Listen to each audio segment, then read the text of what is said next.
wabarakatuh. Alhamdulillahi bini'matihi akramana bil mustafa. Wassalatu wassalam ala habibillahil mujtaba wa alihi wa ashabihi wa man bihi qad iktafa. Subhanaka la ilma lana illa ma 'allamtana innaka antal alimul hakim. Rabbishrah li sadri wa yassir li amri wahlul 'uqdatam min lisani yafqahu qawli, amma ba'du.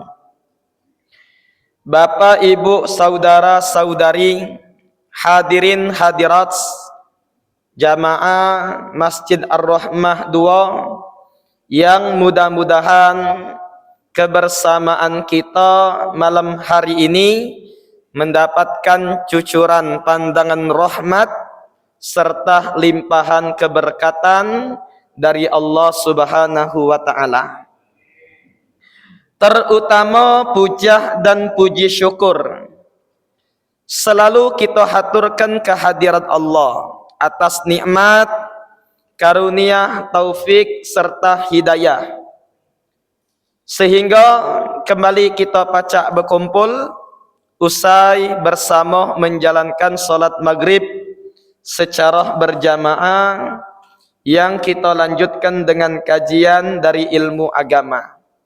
Tentu Bapak Ibu, kita berharap apa yang kita gawikan ini menjadi amal terbaik tercatat di setiap lembar amal yang bakal kita baca kelak di hari kiamat, menjadi penyebab keridhaan Allah tercurah kepada kita di dunia, terlebih lagi di negeri akhirat dengan keridhaan yang dilambangkan berupa syurganya Allah. Amin ya rabbal alamin. Salawat beriring salam selalu tercurah kepada junjungan kita baginda Nabi besar Muhammad sallallahu alaihi wasallam serta keluarga, sahabat, kerabat dan segenap pengikut beliau. Bapak, Ibu, hadirin hadirat rahimakumullah. Dalam kesempatan ini melanjutkan dari pelajaran seputar sirah nabawi, perjalanan hidup Nabi sallallahu alaihi wasallam dari kitab Muhammad Al-Insanul Kamil karangan Profesor Dr. As-Sayyid Muhammad bin Alwi Al-Maliki. Beliau meneruskan seusai membahas tentang kebagusan, keindahan Nabi besar Muhammad sallallahu alaihi wasallam serta kesempurnaan beliau dari segi fisik dan dari segi akhlak budi pekerti. Maka malam hari ini kita akan melanjutkan tentang kamalu ahwalihi sallallahu alaihi wasallam fil ibadati, kesempurnaan totalitas baginda Rasul sallallahu alaihi wasallam dalam ibadahnya kepada Allah Subhanahu wa ta'ala. Tentunya beliau menyatakan di awal kitab, kanat ibadatun nabiyyi sallallahu alaihi wasallam daimah mustamirrah mutawasilah fil laili wan nahar. Adapun ibadah-ibadah Nabi sallallahu alaihi wasallam itu bersifat daimah, terus menerus, mustamirrah, senantiasa tak terputus, mutawassilah, baik di malam maupun di siang hari. Baginda Nabi sallallahu alaihi wasallam sebagaimana dalam hadis beliau menyatakan, wallahi inni la atqakum billah, demi Allah aku ini adalah orang yang paling bertakwa di antara kalian. Kenapa? Karena beliau baginda Rasul sallallahu alaihi wasallam memang langsung mendapatkan wahyu dari Allah. Dan oleh karena kemakrifatan beliau, pengenalan tentang hak-haknya Allah itu sempurna pada diri beliau, walaupun beliau sudah terjamin masuk surga, beliau adalah orang yang paling tinggi derajatnya, beliau paling dicintai oleh Allah dari sekian makhluk yang pernah diciptakan, tetapi beliau menyadari apa yang diberikan kepada beliau merupakan sebuah nikmat, sebuah karunia dari Allah, yang dari sini beliau merasa perlu untuk menampilkan ibadah yang berkualitas dan berkuantitas yang tinggi kepada Allah Subhanahu wa ta'ala. Sehingga suatu ketika beliau melakukan sholat malam sampai kakinya terbengkak-bengkak. Ada tak kira-kira di antara kita yang sholatnya terbengkak kaki? Mustahil zaman sekarang. Paling yang punya asam urat mungkin bengkak kakinya. Tapi kalau bengkak kaki karena lamanya tegak, maka mungkin sekarang ini belum kita dapatkan.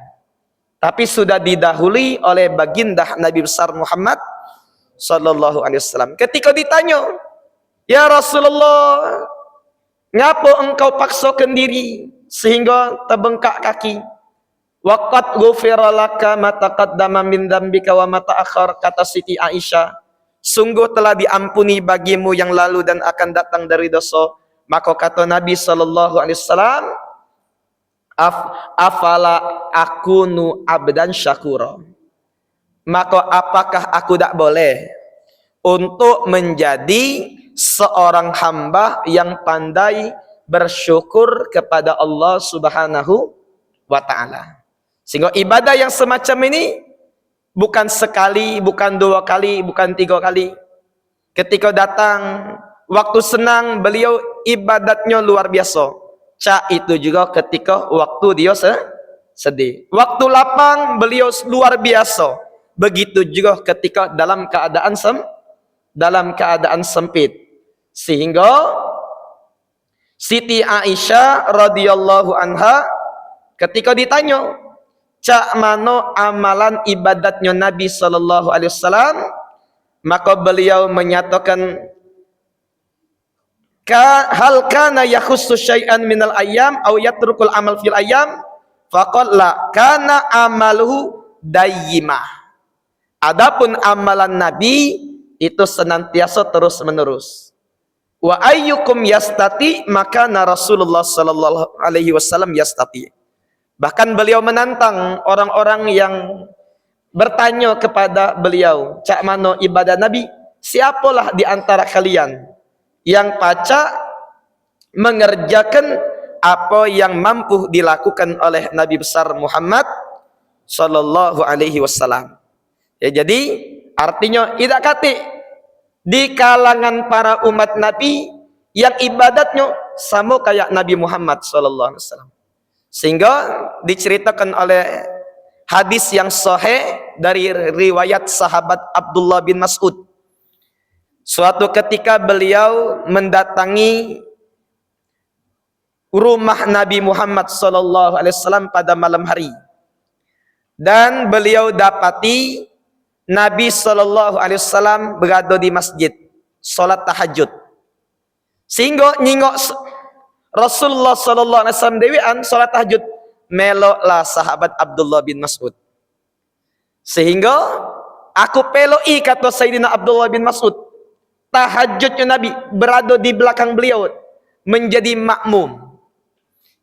Sehingga dari sini boleh dalil bahwa walaupun ada sholat sunnah yang tidak disunnahkan untuk berjamaah, tapi kalau kita gawikan berjamaah hukumnya mubah. Kan sholat sunnah itu ada dua macam.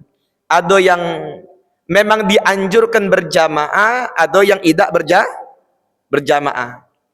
Yang sunnah berjamaah dari syariat seperti Idul Fitri, Idul Adha, gerhana matahari, gerhana bulan, itu yang disunahkan untuk berjamaah. Termasuklah sholat tarawih, sholat witir di setengah akhir dari bulan suci Ramadan. Tapi Bapak Ibu yang dimuliakan Allah, ada juga sholat sunnah yang memang tidak disunahkan syariat untuk berjamaah. Tetapi kalau kita nak berjamaah diperbolehkan, mubah hukumnya. Arti mubah karena berjamaah itu tidak kati dosa, tidak kati pahala. Tidak dilarang dan tidak dianjurkan. Tapi siapa yang nak ngawi kenyo, boleh-boleh baik. Apalagi kalau di dalamnya untuk kita mengajarkan, membiasakan biar jadi tuman. Seperti kita punya anak, kita di pesantren nih. Di pesantren dulu, santri-santri kita anjurkan untuk sholat duha. Ketika sholatnya dewek-dewek, tidak sholat mereka. Tapi ketika diadakan untuk berjamaah, sholat galau. Jadi wajib dari segi pesantren untuk melakukan sholat berjamaah ketika sholat duha. Nah ini boleh tak? Boleh. Mubah. Memang tidak dapat pahala dari segi jamaah sholatnya, tapi tetap dapat pahala dua. Pertama dari sholatnya, yang kedua dari taklimnya, dari membiasakan, ngajarkan kepada anak-anak kita tadi. Sehingga boleh juga Bapak Ibu, misal Bapak punya istri, punya anak, nak numankan bininya. Bininya nih kalau suruh sholat dewek tidak tergerak, anaknya lebih lagi. Nah kita balik ke rumah jam 9 kita ajak untuk berjamaah, boleh ya hukumnya. Dan kita memang tidak dapat pahala dari segi jamaah. Beda kalau yang memang dianjurkan berjamaah, sholat id, sholat kusub dapat pahala sholat dan dapat pahala jamaahnya. Tapi kalau sholat duha atau sholat tahajud tidak disunahkan berjamaah, tapi dapat pahala dari segi sholatnya dan numankan, ngajarkan anak kita tadi biar rutin dalam keadaan sholat sunnahnya. Sehingga Abdullah bin Mas'ud tadi melok Nabi, aku berdiri di belakang katanya, dan Nabi SAW seusai baca surat Fatihah beliau mulai dengan Al-Baqarah, mulai dengan Al-Baqarah. Sehingga dalam hadis yang sahih itu disebutkan oleh Abdullah bin, terus dibaca oleh Nabi seakan lupa dengan dunia. Aku meloi Nabi seakan pikiran aku akhirat baik. Sampai 100 ayat. Dalam hati aku 100 ini pasti ruku. Tak tahunya diteruskan oleh Nabi SAW. Alang kelamonya 100 ayat. Sehingga ku tunggu sampai bacaan Nabi, faghfir lana warhamna anta maulana fansurna alal qaumil kafirin. Ayat berapa itu? Ayat akhir dari surat Al-Baqarah 286. Kelar, kusangko bakal rukuk beliau. Tak taunya nyambung Imran. Alif Lam Mim. Ya Allah katanya nak nyambung lagi. Buat pula kelar ini. Sampai 100 ayat sampai selesai. Kusangko 2 ayat caknya sudah banyak.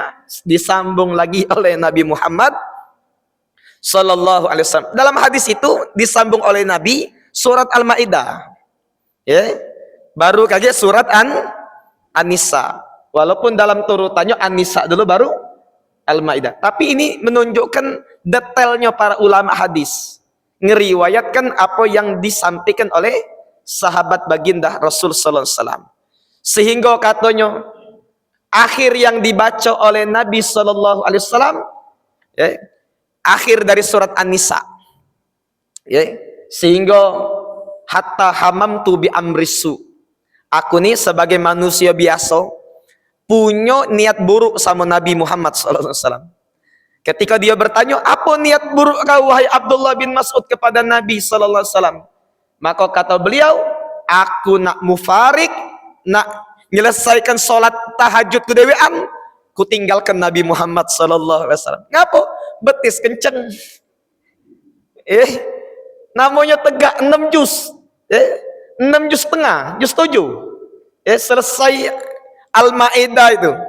Baru kelar, kenceng betis. Bahasa kita baik mana ada dalam bahasa Arab betis kenceng Ini bahasa kita. Saking kelamuannya Nabi Muhammad sallallahu alaihi wasallam. Ini yang diketahui. Cak mano yang tidak diketahui oleh sahabat-sahabat Nabi Muhammad sallallahu alaihi wasallam. Saking totalitas beliau mengerjakan ibadat kepada Allah Subhanahu wa taala. Dan ini digawikan oleh beliau itu bukan sekali itulah. Mungkin sekarang ini kalau ada ngawikan sampai 7 juz dalam satu rakaat, dia kerjakan, mungkin pagi hari sudah besar kepalanya. Besar kepalanya maksudnya, oh caknya aku ini paling alim, paling soleh, paling bagus, paling banyak ibadat. Tapi tidak dengan Nabi Muhammad sallallahu alaihi wasallam. Kata Siti Aisyah, kalau beliau ibadat sudah luar biasa, lupa dengan keluarga. Tapi kalau beliau itu di rumah, sama cak kita biasa.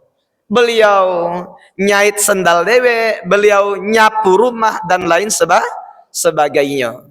Sehingga dari sini Bapak Ibu yang dimuliakan Allah, kita ketahui bahwa Rasulullah sallallahu alaihi wasallam dengan ketinggian derajat beliau di sisi Allah, maka senantiasa mendawamkan ibadat kepada Allah dan memperbanyak.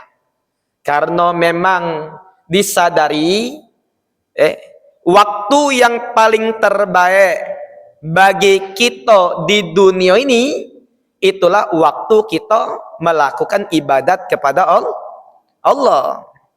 Sebagaimana waktu yang paling tercela, waktu yang paling sial bagi kita di dunia, waktu yang digunakan untuk yang sio-sio.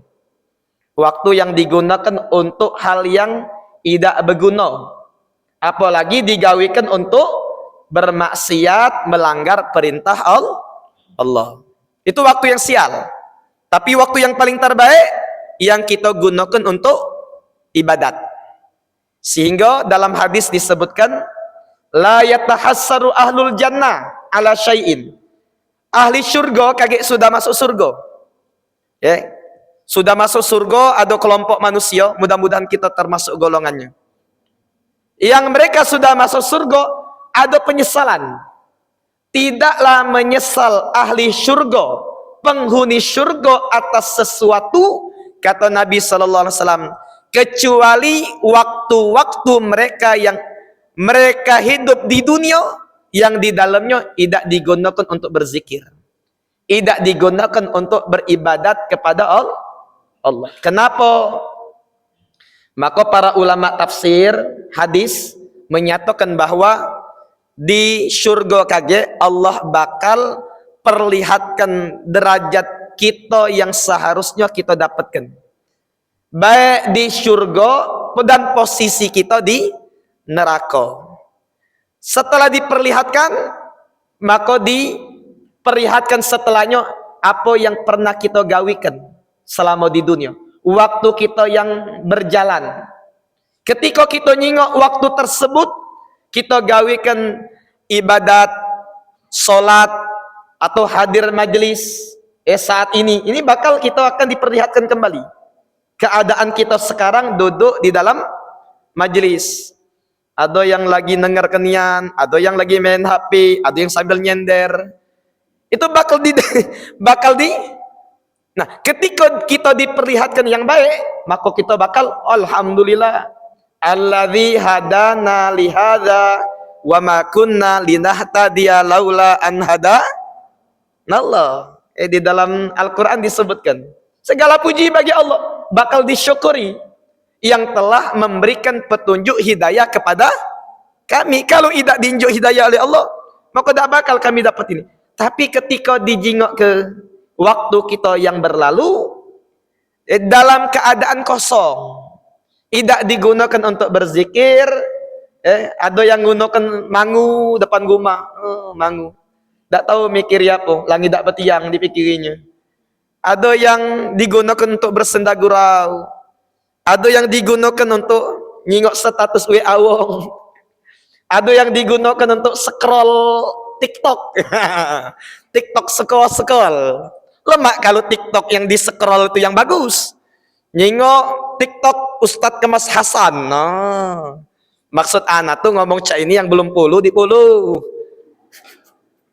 Promosi dikit. Jadi kalau nyingok yang baik, bersyukur gitu. Tapi kalau yang dijingok yang tak baik, yang sio-sio be lagi bakal nyesel ahli syurga. Apalagi yang dijingok tidak baik, bakal dia nangis. Ya, di dalam hadis disebutkan bakal dia nangis, menyesal, minta ampun sama Allah. Tapi Allah yang Maha Pengampun. Kata Allah, di dunia aku tutup aib kau di depan manusia, maka di saat ini aku bakal maafkan segala dosamu. Lemak ini cak ini. Itulah rahmat kasih sayang Allah. Di dunia engkau kututup aib. Aibmu tak kusebarkan. Walaupun kau bermaksiat samaku. Dan di saat ini aku maafkan engkau. Kata Allah Subhanahu wa ta'ala sebagaimana dalam hadis Nabi sallallahu alaihi wasallam. Ya, sehingga ketika wong melakukan dosa yang ditutup oleh Allah bakal dimaafkan kecuali siko. Siapa? Mujahirin. Siapa mujahirin Ustaz? Wong yang berbangga nyeritakan maksiat yang pernah dia gawikan. Nah, ini yang tidak diampuni oleh Allah. Ya. Sehingga Allah katakan, aku telah menghapus dan telah menutup aibmu di malam hari, tapi engkau menceritakan, membuka aib yang telah ditutup oleh Allah Subhanahu wa ta'ala. Maka termasuk dosa besar kalau ada wong berbangga menceritakan dosa yang pernah dia. Maklumlah kadang lisan kita gatal. Berbangga, aku dulu cak ini, waktu masih muda cak ini, cak itu. Harusnya tak boleh diceritakan. Dan itulah yang diancam oleh Nabi Muhammad sallallahu alaihi wasallam, termasuk mujahirin yang tidak bakal dosa yang diceritakan itu diampuni oleh Allah Subhanahu wa ta'ala. Syahidnya apa? Syahidnya waktu yang dipakai oleh Nabi seluruhnya dalam keadaan ibadat. Sehingga Nabi sallallahu alaihi wasallam pengen ke apa yang kita masih ada kesempatan saat ini, upayakan jangan kita gunakan kecuali mendekatkan diri kepada Allah Subhanahu wa ta'ala. Nah, terkhusus beliau nganjurkan kalau hari tersebut, bulan tersebut adalah bulan yang mulia, maka sangat dianjurkan oleh beliau. Dari sinilah alhamdulillah malam ini kita masuk pada awal bulan Rajab. Benar tak malam ini bulan Rajab? Sesuai dengan lampiran dari Kementerian Agama Kota Palembang. Malam minggu ini malam pertama bulan Rajab.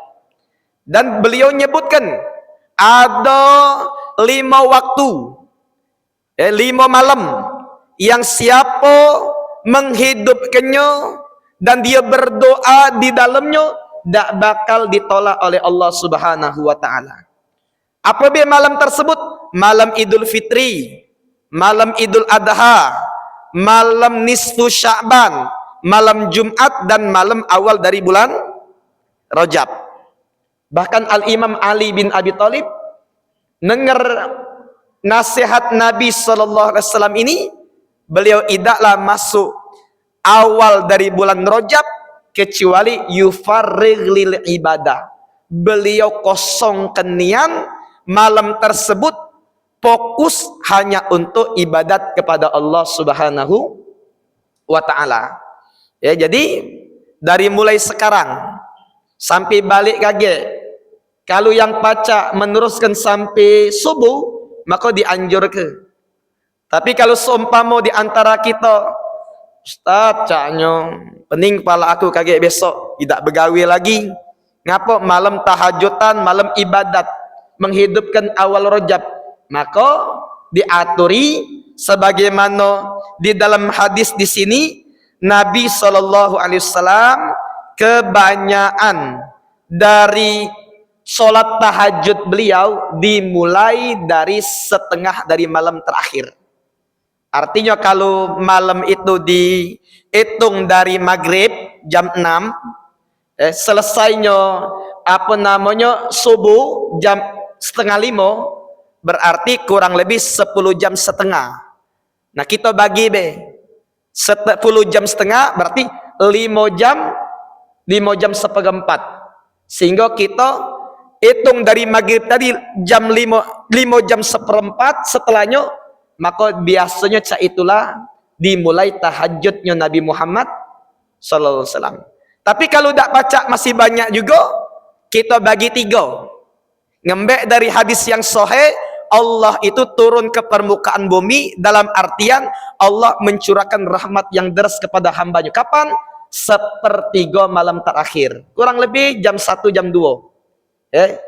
Maka Allah menawarkan ke hambanya, siapa yang pengen hajat, bakal aku berikan hajatnya. Siapa yang nak beristighfar, minta ampun, ku bakal berikan ampun.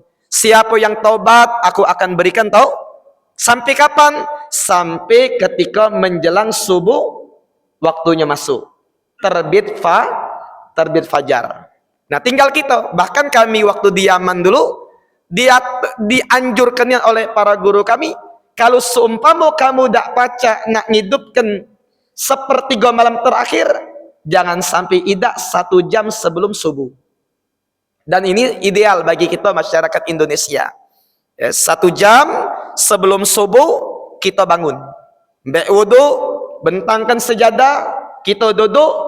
Setelah sholat witir 3 rakaat, 5 rakaat, 7 rakaat, 11 rakaat, setelahnya kita banyak istighfar kepada Allah Subhanahu wa ta'ala. Terutama bulan Rajab ini dianjurkan untuk memperbanyak istighfar, karena bulan Rajab adalah Syahrullahil Asab, bulan Allah yang banyak dia mencurahkan pengampunan dan rahmatnya. Terutama istighfar yang terkenal dengan istighfar Rajab, yang siapa ngamalkannya bakal diluaskan rezekinya sepanjang tahun, bakal dia punya kesumpekan masalah dunia bakal dihilangkan oleh Allah, dan di akhirat dia termasuk orang yang paling beruntung. Tuba liman wajada fi sahifatihi istighfaran katsira, kata Nabi. Beruntung nian bagi wong yang mendapati catatan amal kage di akhirat banyak istighfar. Cak mana Ustadz istighfar Rajab itu? Kita sudah sholat subuh dan sudah sholat isya. Kalau baca sudah selesai salam, tidak baca selesai salam karena ada zikir, ya sudah seusai doa, angkat kedua tangan, hadirkan hati kita, ucapkan Rabbighfirli warhamni watub alayya. Dan ini istighfarnya Nabi setiap majelis taklim. Beliau tidak kurang dari 70 kali. Dan kita bulan Rajab kita baca 70 kali. Rabbighfirli warhamni watub alayya. Rabbighfirli, ya Allah, wahai Tuhanku, ampuni dosaku. Warhamni, dan sayangi aku. Watub alayya, dan berikan taubat kepadaku. 70 kali tak usah banyak-banyak. Sudah subuh dan sudah salat isya. Kalau tak baca Ustaz salat isya, kata ibu-ibu, maklum laki aku renyeng, nak makan disiapin yan. Jadi boleh tak nak sudah maghrib? Boleh, diaturi sudah maghrib. Kalau tak kata gawi, bacalah. Yang penting kita baca di pagi dan di malam hari, sehingga tidaklah orang itu mendawamkan selama bulan Rajab kecuali dia bakal dapat athar bekas dari istighfar dia. Ketika keluar dari bulan Rajab, diri dia termasuk wong yang sudah bersih dari segala dosa. Mudah-mudahan kita sekalian pacak ngamal kenyo, amin ya rabbal alamin. Dan begitu juga Bapak Ibu yang dimuliakan Allah, ketika berbicara tentang ibadatnya Nabi Muhammad SAW, beliau juga memperbanyak puasa dalam kehidupannya. Sehingga ketika beliau masuk ke dalam rumah Siti Aisyah, dan mendapati dak katik sarapan, maka beliau ngomong dengan ucapan beliau, idzan inni shaim. Kalau cak itu aku bakal puasa. Terutama bulan Rajab.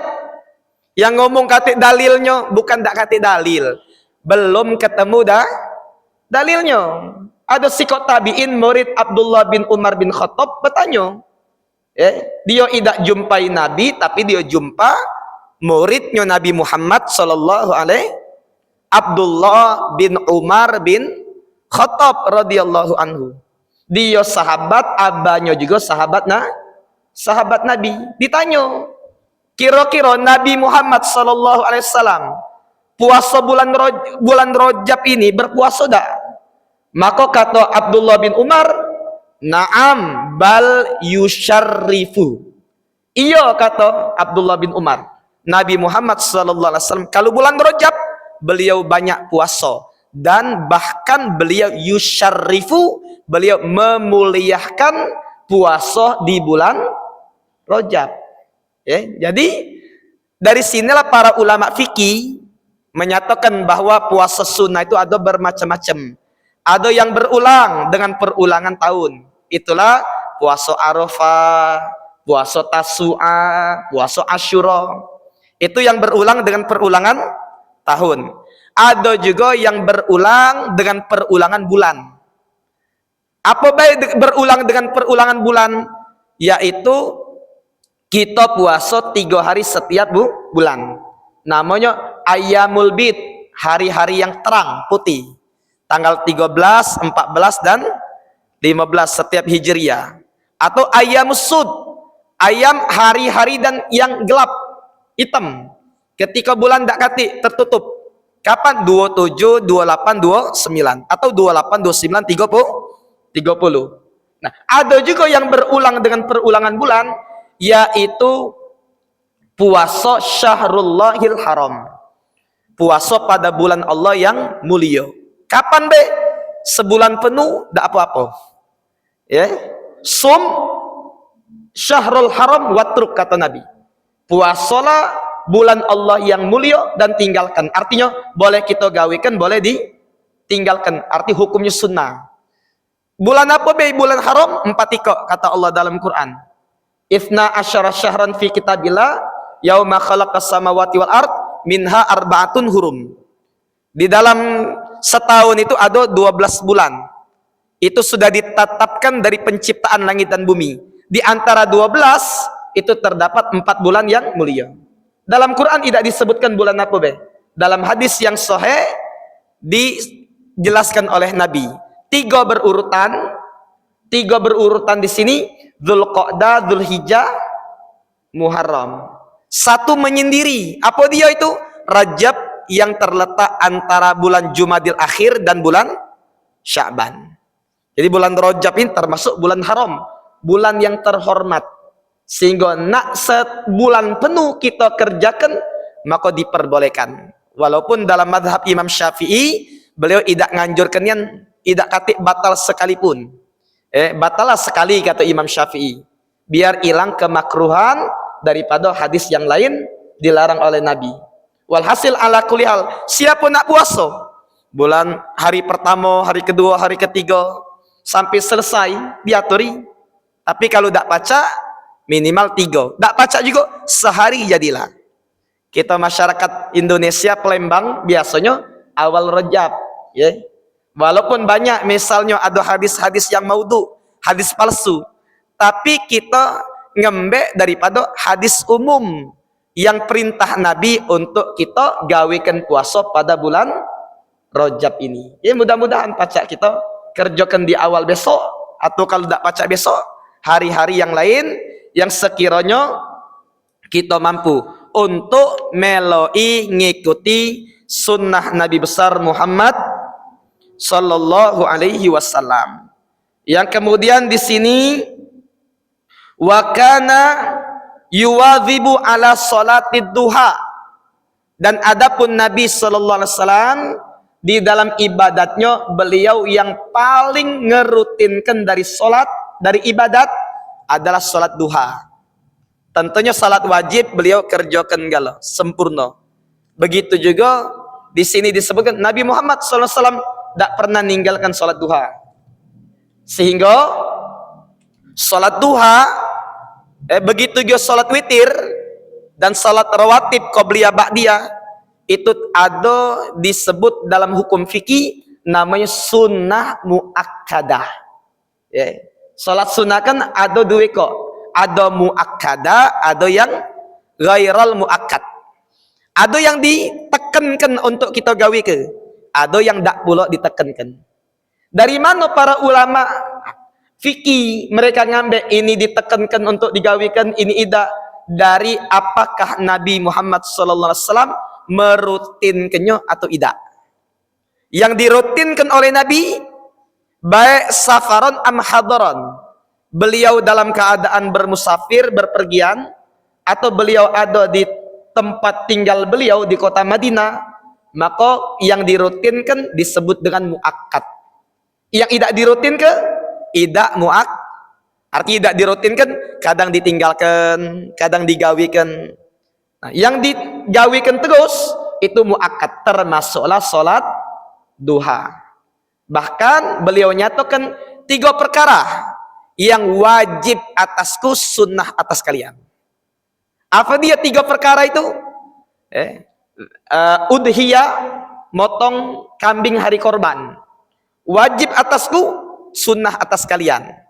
Makanya kita dalam madhab Imam Syafi'i, korban itu hukumnya sunnah muakkadah. Beda dengan madhab Hanafi. Hanafi mengatakan wajib. Tidak berudhiyah, dia berdosa. Karena meninggalkan kewajiban. Beliau ngambil dari hadis yang mana man kana lahu sa'a falam yudhi falaisa minna. Siapa yang punya keluasan harta tidak berkorban, maka bukan bagian dari kami. Dari hadis ini beliau mengatakan wajib. Tapi kita madhab Imam Syafi'i ngambil dari hadis yang mengkhususkan bahwa memang itu perintah, tapi perintahnya bersifat sunnah. Arti kalau ditinggalkan tidak apa-apa, tapi kalau pacak digawikan. Dari mana? 3 perkara wajib atasku dan sunnah bagi kalian, yaitu udhiyah, yang kedua salat witir, yang ketiga salat duha. Kenapa diwajibkan atas diri beliau, sunnah bagi kita? Takut kita nih berat sayangnya Nabi Muhammad atas ini. Kalau tidak memberatkan kalian, bakal kuwajib ke? Saking besar keutamaan salat duha. Bahkan dari segi dunia luar biasa. Salat duha terkenal dengan salat wong kaya. Kata Nabi, la faqra ma'ad duha. Tak bakal fakir, tak bakal buntu orang yang rutin dalam salat duhanya. Bahkan kalau misal bapak ibu ada keluarga yang galak kemasukan, galak kemasukan jin. Baru pagi tadi nangis di Pak Jo. Banyak yang bahasa nanyo tentang jin. Bisa dak jin itu dijingo cak mana bentuknya? Nah, kata anak tak pernah nyok jin. Kan kamu nak nanyo dengan anak jin. Walhasil ala kulihal, kalau ada wong yang biasa kemasukan jin, maka anjurkan kepadanya ngerutinkan salat duha. Kenapa? Dalam riwayat jin bakal panas, terbakar ketika mendekati napas orang yang selalu rutin dalam sholat duha. Nah, paling banyak, lebih afdol 12 rakaat. Siapa yang sholat 12 rakaat, kata Nabi dalam hadis, Allah bakal bangunkan rumah untuk dia di surga. Nah, bakal punya rumah kita. Kalau rumahnya sudah ada, berarti wongnya nyusul baik. Itu, tapi yang rutin 12 rakaat. Walaupun yang paling afdol dari segi ilmu fikih 8 rakaat yang dimuwadzabah, yang disenantiasa terus-menerus digawikan oleh Nabi Muhammad sallallahu alaihi wasallam. Tapi kalau misal 8 rakaat dak baca, sebisa dia, jangan sampai kurang dari 2 rakaat. Jadi dari sinilah kalau kita nak ngelatih istiqomah, kita rutinkan 2 rakaat, kalau semangat tambah salat duhanya. Tapi kalau dia sedang Turun semangat, jangan kurang dari 2 rakaat. Kalau nak kurang dari 2 rakaat, berapa rakaat? Serakaat, sholat witir namanya itu. Tidak diterima. Dan ini dirutinkan oleh Nabi Muhammad sallallahu alaihi wasallam. Dinyatakan wahwa aqalluha, dan 2 rakaat itu paling sedikit yang diriwayatkan dari Nabi Muhammad sallallahu alaihi wasallam. Tapi ketika dalam keadaan semangat, beliau merutinkan sebanyak 8 rakaat. Kemudian juga di sini disebutkan wa kana yukthiru minad du'a. Nabi sallallahu alaihi wasallam nganjurkan banyak untuk kita berdoa, terkhusus setiap kita selesai ibadat. Kenapa? Karena doa seusai ibadat potensi dikabulkan lebih besar dari selainnya dari waktu-waktu. Terutama sudah solat. Makanya ada sikok sahabat Bapak Ibu. Sudah solat langsung berlari. Sekali ku diamkan. Solat lagi. Ketika selesai solat langsung berlari. 2 kali ku diamkan. 3 kali dia nak berlari, dicegat oleh Nabi. Nak kemana? Dak katik butuh apa sama Allah subhanahu wa ta'ala. Sehingga dia punya alasan yang diterima. Tapi syahid yang pengen kita sampaikan, makruh bagi orang yang sudah solat tapi dia kayak burung keluar dari sangkar. Seraya Nabi sallallahu alaihi wasallam menyatakan orang yang beriman di dalam masjid seperti iwak jero gelo. Iwak dalam banyu. Cak mana kalau iwak dalam banyu? Nyaman dia. Cak itulah mukmin di dalam masjid, tenang, nyaman dalam masjid. Tapi kalau orang munafik seperti burung dalam sangkar.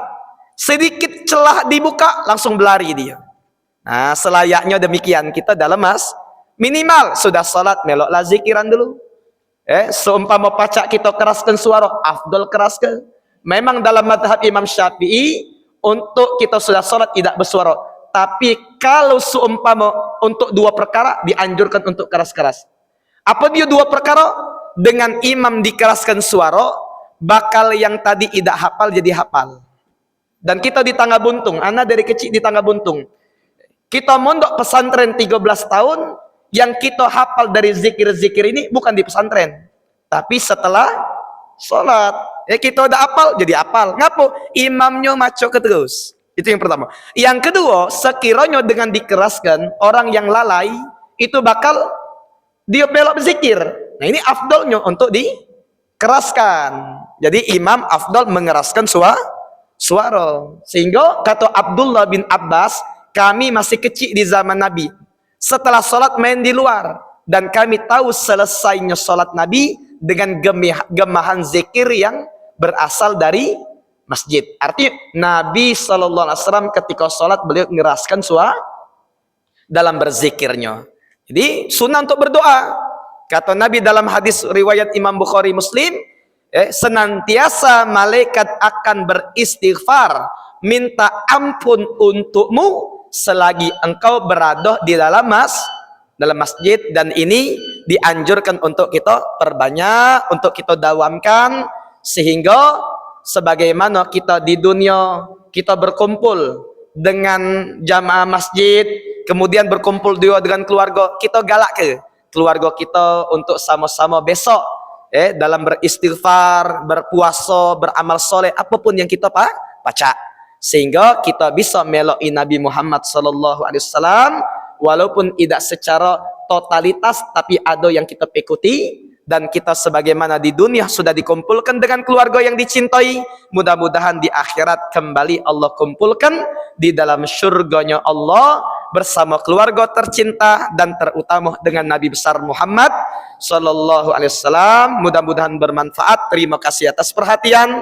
Mohon maaf atas kekurangan. Tentu kita berharap berdoa minta sama Allah di malam yang mustajab, yang pasti dikabulkan doa kita seperti yang dikabarkan oleh Nabi. Yang masih punya dosa diampuni segala dosa kita, yang punya aib Allah tutup segala aibnya, yang punya penyakit diberikan kesembuhan yang sempurna, yang ada hajat dikabulkan segala doa kita. Minta kita diberikan umur yang panjang dalam taat kepada Allah dan Rasul. Saat ajal datang, malaikat maut menjemput, diwafatkan dalam keadaan husnul.